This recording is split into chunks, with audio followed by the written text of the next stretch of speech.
누가복음 10장입니다. 10장 38절에서 42절 말씀입니다. 제가 가지고 있는 신약성경 110면에 있습니다. 누가복음 10장 38절에서 42절 말씀입니다. 교독하겠습니다. 제가 먼저 읽겠습니다. 그들이 길 갈 때 예수께서 한 마을에 들어가심에 마르다라 이름하는 한 여자가 자기 집에 영접하더라.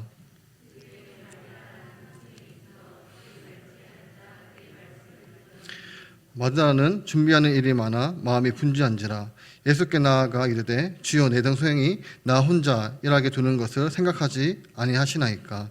그를 명하사 나를 도와주라 하소서.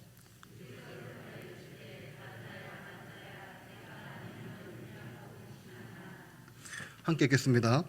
몇 가지만 하든지 혹은 한 가지만이라도 족하니라. 마리아는 이 좋은 편을 택하였으니 빼앗기지 아니하리라 하시니라. 아멘.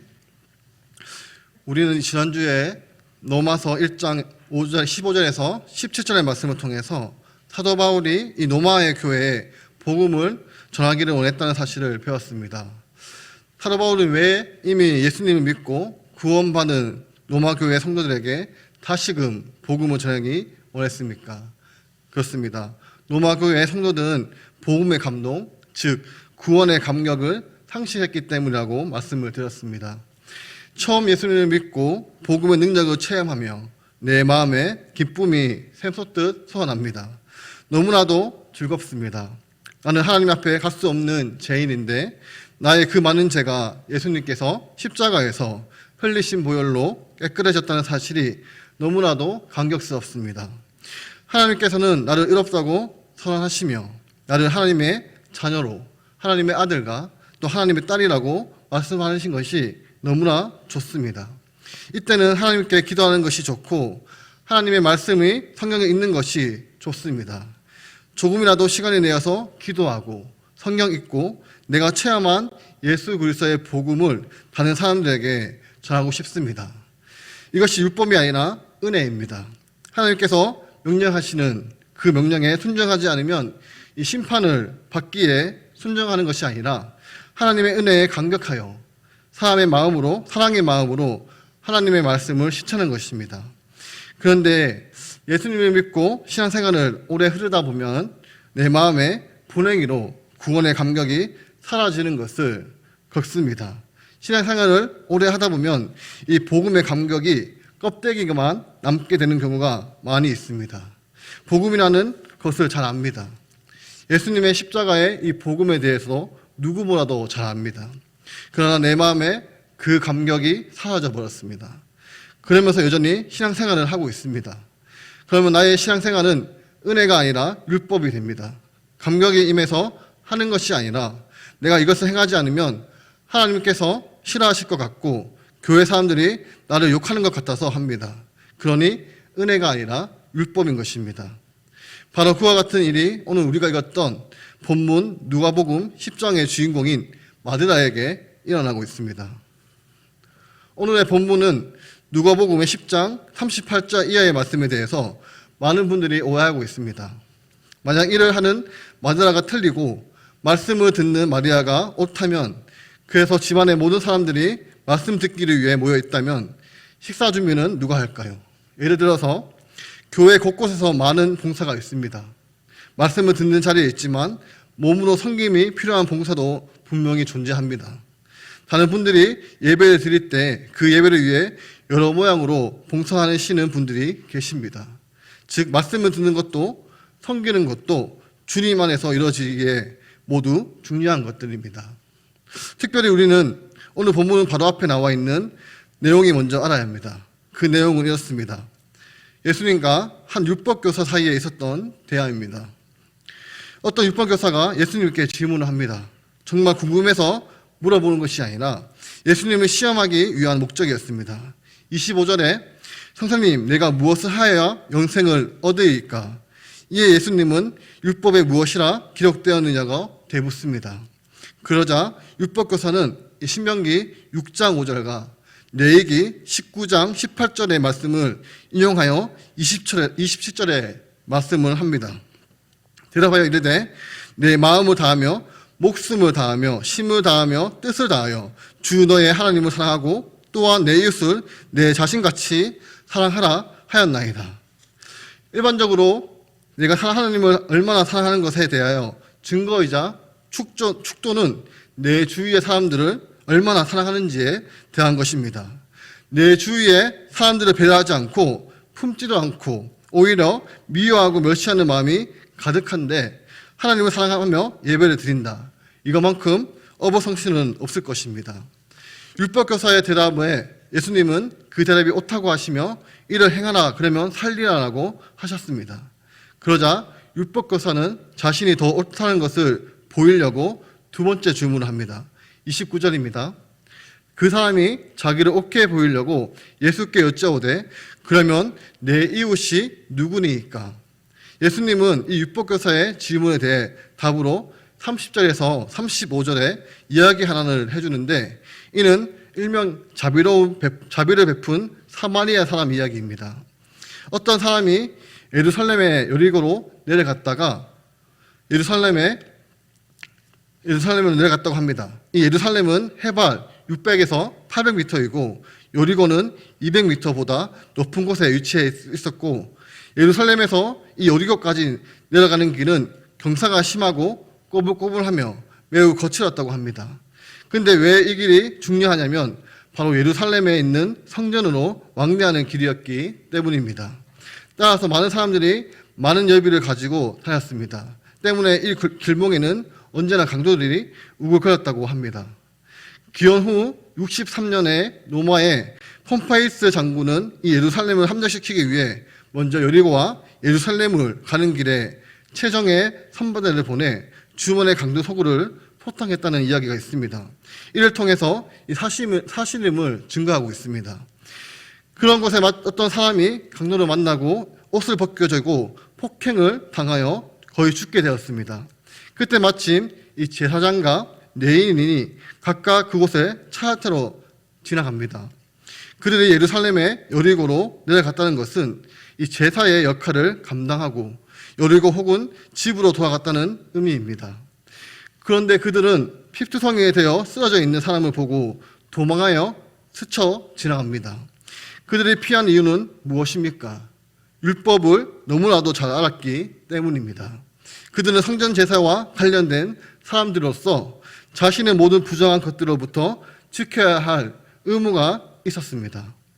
그래서 혹여나 떨어져 있는 이 피 한 방울이라도 밟을까봐, 그래서 부정해질까봐 그들은 최대한 조심하며 피해갔을 것입니다. 그들의 지책은 고려하더라도 사실 그들의 사람의 생명보다 율법을 더 중요시 했다는 것입니다. 다시 말해 무엇이 중요했는지를 몰랐다는 것입니다. 요한복음 5장에 보시면 38년 된 병자가 예수님이 고쳤을 때에 유대인들은 안식일에 병자를 훔쳤다고 비난합니다. 그들은 안식일이 사람을 위하여 있는 것이고 사람이 안식일을 위하여 있는 것이 아니라는 예수님의 뜻을 전혀 알지 못했습니다. 이렇게 이 강도를 만난 사람은 결국 죽어가는 것일까요? 그런데 반전이 일어납니다. 33절입니다. 어떠한 사마리아 사람은 여행하는 중 거기 이르러 그를 보고 불쌍히 여겨. 어떤 사마리아 사람이 이 강도 만난 사람을 보자마자 불쌍히 여겼다고 합니다. 이 사마리아 사람은 이 외국인과 혼혈 민족입니다. 그래서 민족적인 혈통을 중요시하는 유대인들에게는 멸시와 천대를 받았습니다. 그런 사마리아 사람은 쓰러져 있는 사람을 보자마자 그의 마음에 불붙듯이 일어났던 것이 있었습니다. 바로 불쌍히 여김입니다. 이 헬라어 언어로 스플랑크리조이라고 합니다. 이 언어적인 의미는 내장이 끊어지는 아픔을 느끼는 것이라고 합니다. 주로 복음서에서 예수님이 고통당하는 이들을 보실 때에 사용하던 단어였습니다. 예수님은 우리가 아플 때 그냥 불쌍하고 치흑하게 여기는 것이 아니라 우리의 아픔이 그대로 예수님께 전달이 되는 것입니다. 우리의 아픔이 곧 예수님의 아픔이며 우리의 고통은 곧 예수님의 고통인 것입니다. 이런 예수님의 마음을 가진 사람이 바로 사마리아 사람이라는 것입니다. 이 사마리아 사람은 34절에 그 사람을 가까이 갔습니다. 자신의 옷을 피에 묻는 것을 아랑하지 않습니다. 갖고 있는 기름과 이 포도주를 그 상처에 싸매고 붓고 싸맸습니다. 사마리아 사람이 사용한 기름은 올리브 기름인데 이 기름과 이 포도주는 당시의 대표적인 응급 치료약이었습니다. 기름은 상처를 부드럽게 하고 포도주는 상처를 소독하고 살균하는 역할을 했습니다. 그런데 여기서 잊지 말아야 할 사실은 이 올리브 기름과 포도주는 응급 치료약이라고 또 정과 함께 성전 제사에 바쳐지는 제물이라는 것입니다. 올리브의 기름은 매일 아침과 저녁 상번제에 올렸습니다. 포도주는 초막절 때 물과 함께 번제단에 위에서 부어지는 관제 예식이 사용되었습니다. 제사장과 이 레위인은 번제단에 기름과 포도주를 부을 줄 알았지만 삶의 현장에서 이것을 어떻게 부어야 할 줄 몰랐던 것입니다. 그러나 사마리아 사람은 그 기름과 포도주를 삶의 현장에서 다른 사람을 살리는 것에 사용하여 하나님이 기뻐하시는 거룩한 산제사를 드린 것입니다. 이어서 사마리아 사람은 그를 자기를 짐승 나귀에 태워서 주막으로 데리고 가서 돌보아 주었고 주인에게 데나리오 둘을 주며 비용을 더 지불할 테니 자신이 다시 올 때까지 그 사람을 잘 보살펴 달라고 했습니다. 우리가 또 여기서 볼 수 있는 의미는 이 강도 만난 자는 유대인이며 바로 우리들이라는 것입니다. 그리고 사마리아 사람은 바로 예수님이라는 것입니다. 예수님은 이 이야기를 통해서 죽게 된 너희를 구해주는 것은 제사와 율법이 아니라 바로 예수님, 나 자신이라는 사실을 알려주시는 것입니다. 주님은 우리를 불쌍히 여기시고 우리의 상처를 어루만져 주시고 싸매셨습니다. 그리고 사마리아 사람이 치료에 필요한 모든 비용을 다 지불했듯이 십자가 위에서 우리의 죄값을 모두 치른 것입니다. 우리는 기억해야 합니다. 이렇게 이 비유에는 바로 복음의 메시지가 담겨 있는 것입니다. 비유를 마친 후에는 예수님은 36절에 율법교사에게 질문을 하십니다. 네 생각에 이 세 사람 중에 누가 강도 만난 자와 이웃이 되겠느냐? 이르되 자비를 베푼 자이다.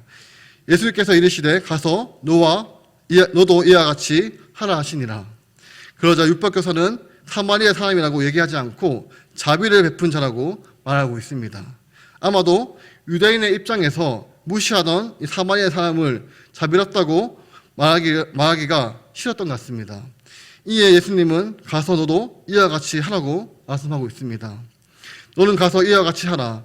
하나님은 우리에게도 이 사마리아인에게 주셨던 기름과 포도주를 주셨습니다. 기름은 진정시키는 효능이 있고 포도주는 활력을 주는 효능이 있다고 합니다.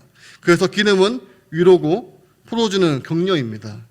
우리는 사마리아 사람이 가졌던 이 불쌍히 여기는 마음으로 위로와 격려가 필요한 사람에게 가까이 가야 합니다. 사랑하는 구미 동부교회 여러분, 이웃의 참된 의미는 무엇입니까? 사랑의 실천이라는 것입니다. 이웃의 필요에 민감하게 반응하는 것입니다. 그런 의미에서 오늘 본문에 나오는 이 마르다는 분명 이웃의 사랑의 실천가입니다. 우리 누가복음 10장 30절의 말씀을 다 함께 읽어보겠습니다. 시작. 그들이 길 갈 때에 예수께서 한 마을에 들어가시매 마르다라 이름하는 한 여자가 자기 집으로 영접하더라. 예수님과 제 아들이 마을에 들어갔습니다. 그런데 예수님과 제 아들에게 한 가지 문제가 발생하였습니다. 그것은 식사를 해야 하는 것입니다. 예수님은 수많은 병자를 고쳐주셨지만 그들에게 치료비를 받지 않으셨습니다. 하나님의 말씀을 풍성하게 선포하셨지만 그들에게 강사비를 받지 않았습니다. 그러니 예수님과 제 아들이 무엇을 먹고 살겠습니까? 한 번은 제 아들이 길을 가면서 너무 배고픈 나머지 길가에 있던 이 밀 이삭을 비벼서 먹었습니다. 그것 때문에 바리새인들과 논쟁이 일어나기도 했습니다. 제 아들이 배가 부르게 먹으면서 예수님을 따라갔다면 굳이 이 안식일에 밀싹을 손을 댈까요? 그렇게 허기진 예수님과 그의 제자들을 마리아가 영접한 것입니다. 자, 그럼 오늘 본문을 아까 바로 앞에서 등장하던 이 선한 사마리아의 비유를 기억해 보십시오. 예수님과 그의 제자들은 지금 복음을 전하며 기진맥진하고 있었습니다. 그러면 예수님과 제자들에게 이웃이 되어줄 사람은 누구입니까? 마르다이라는 것입니다. 그런 점에서 오늘 본문을 보시면 이 마르다는 예수님과 깊은 교제가 없고 말씀의 뒷전이고 그저 일만 하는 경건하지 못한 여인으로 치부해서는 안 된다는 것입니다. 마르다는 예수님과 그의 제자들에게 이웃이 되어준 사랑의 실천가입니다. 그런데 오늘 본문에 이 마르다의 동생이 등장하면서 문제가 발생합니다. 누가복음 10장 우리 39절과 40절을 함께 읽어보겠습니다. 시작.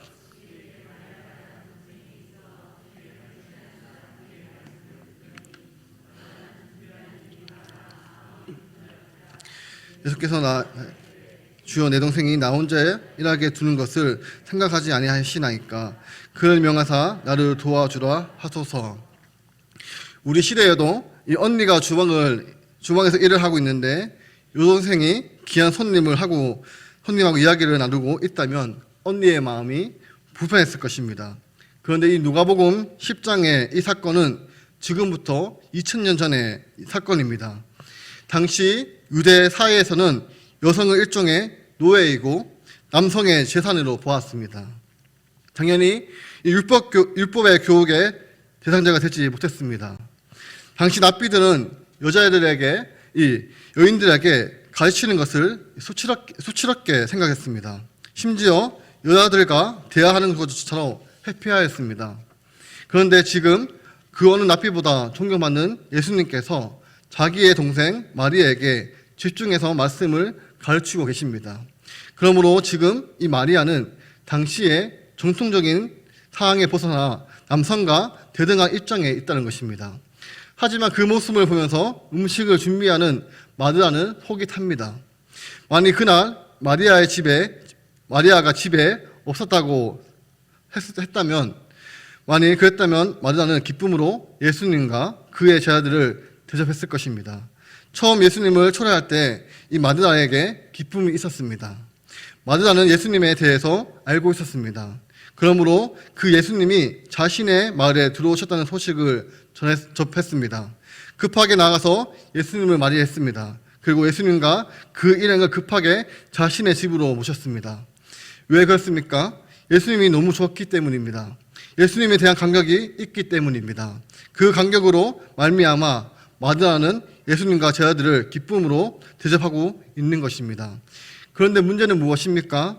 자기 동생 마리아가 예수님 앞에 말씀을 듣고 있다는 것이 문제라는 것입니다. 여러분, 인간의 마음은 참 연약합니다. 우리는 한때 은혜를 받았습니다. 예수님이 너무 좋았습니다. 그분에 대한 감격이 우리 안에 넘쳐 흐릅니다.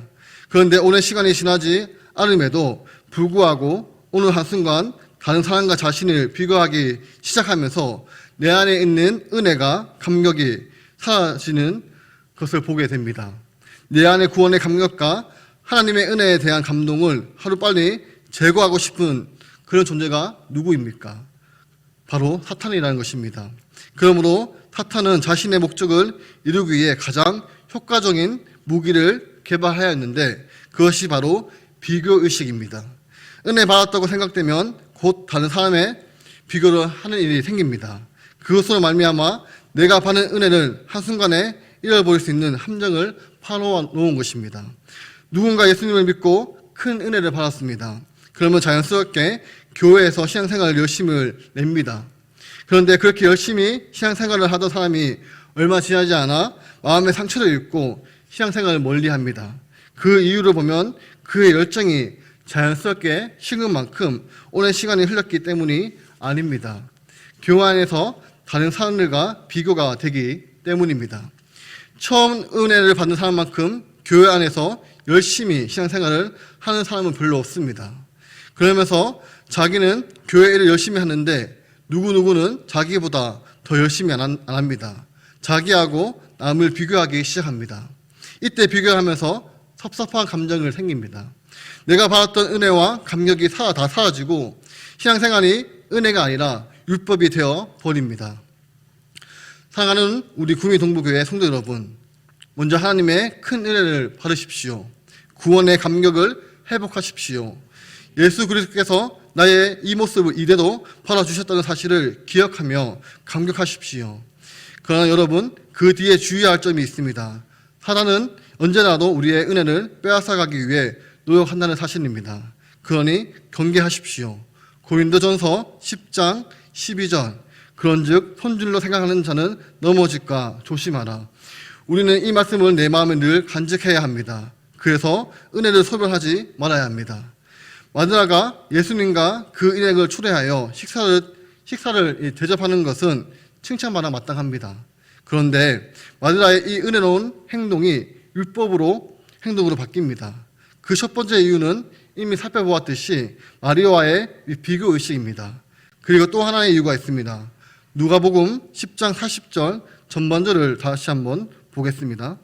마누라는 준비하는 일이 많아 마음이 분주한지라. 이 마누라는 준비하는 일이 많았습니다.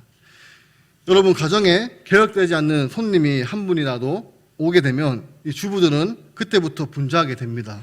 그런데 한 사람이 아니고 수십 명이 되는 예수님과 그 일행이 급하게 자신의 집으로 모셨으니 얼마나 급하게 할 일이 많겠습니까? 그러면 음식의 종류가 조금 적어도 괜찮습니다. 당시 유대인들은 우리와 같은 밥에 반찬을 먹는 것이 아니니 떡만 나누어 주면 됩니다. 그런데 마리아는 많은 준비를 하고 싶었습니다. 여기서 많다는 것은 수십 명이 먹을 만큼 많이 준비하는 뜻이 아니라 많은 종류의 음식을 준비했다는 것입니다. 이에 대해서 예수님의 대답으로 더욱 분명해집니다. 41절입니다. 주께서 대답하여 이르시되 마누라야 마누라야, 네가 만일 일로 염려하고 근심하니 몇 가지만 하든지 혹은 한 가지만이라도 족하리라. 예수님께서 그녀를 책망하신 것은 많은 일로 염려하고 근심하였기 때문입니다. 예수님께서는 우리가 누구에게든지 얼마나 많은지 상관치 않고 어떤 일을 할 때 감정으로 하지 말고 다른 사람을 괴롭히는 이기적인 사람이 되지 말라고 가르쳤습니다. 그러면서 몇 가지만 하든지 하나만 해도 된다고 하셨습니다. 우리 예수님은 그것으로 만족하십니다. 마누라의 형편을 뻔히 알면서 예수님께서 음식 종류가 왜 이렇게 적냐고 나무한 예수님이 아니지 않습니까? 그런데 마누라의 마음에 처음에 초대하는 것까지 좋았는데 그 이후에 지나치게 많은 것을 해드리고 싶어서 마음이 분주해졌습니다. 그리고 급기야 예수님에 대한 감격에서 시작된 은혜의 행동이 그 많은 음식을 다 해야 하는 율법의 행위로 바뀐 것입니다. 우리 예수님은 형편과 처지를 무시하는 분이 아니십니다. 우리가 예수님을 사랑하고 그분이 나의 주인을 모시면 족합니다. 그러한 우리의 사랑을 우리의 형편에 따라 표현하면 됩니다. 그것이 때때로는 화려할 수도 있고 때때로는 소박할 수도 있지만 예수님은 그것보다 우리의 마음을 보시고 기뻐하십니다. 그런데 마리아는 더 많은 것을 하려고 했습니다. 처음의 의도는 순수했습니다. 그러나 그것 때문에 마음이 분주해지고 결국에는 처음의 감사와 감격이 사라져 버렸습니다. 저는 이러한 마리아의 실수가 오늘날 교회 안에 일어나고 있다고 생각합니다. 다른 교회와 우리 교회를 비교합니다. 다른 사람과 나 자신을 비교합니다. 다른 사람은 예수님께 더 좋은 것을 대접하는 것을 보게 됩니다. 그래서 내가 어떻게 아무거나 예수님을 대접할 수 있느냐라고 생각하고 나중에는 경쟁을 합니다. 처음에는 예수님에 대한 사랑이었으나 나중에는 사람과의 경쟁입니다. 그러니 마음이 분주해지는 것입니다. 하지만 우리 예수님께서는 나의 형편을 다 아시고 나의 조그마한 정성에도 감격하신다는 것입니다. 그래서 우리는 항상 하나님께 감사하면 됩니다. 이 시간 예수님께서는 마리아에게 하신 말씀을 마지막으로 살펴보도록 하겠습니다. 누가복음 10장 41절과 42절입니다. 우리 한 목소리로 함께 읽어보겠습니다. 시작.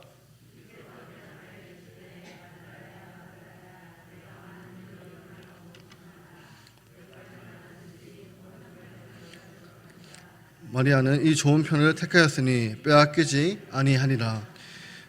아멘. 우리는 이 말씀에서 마드라와 이 마리아 두 사람을 모두 아끼시는 예수님의 마음을 만납니다. 먼저 마드라입니다. 예수님께서 이렇게 말씀하십니다. 마드라야, 마드라야. 여러분, 이것은 질책의 어조가 아닙니다. 간절함과 안타까움입니다. 이 마드라를 향한 안타까움이며 마드라를 불쌍히 여기시는 예수님의 마음입니다. 그러면서 이 마드라의 마음을 위로하십니다.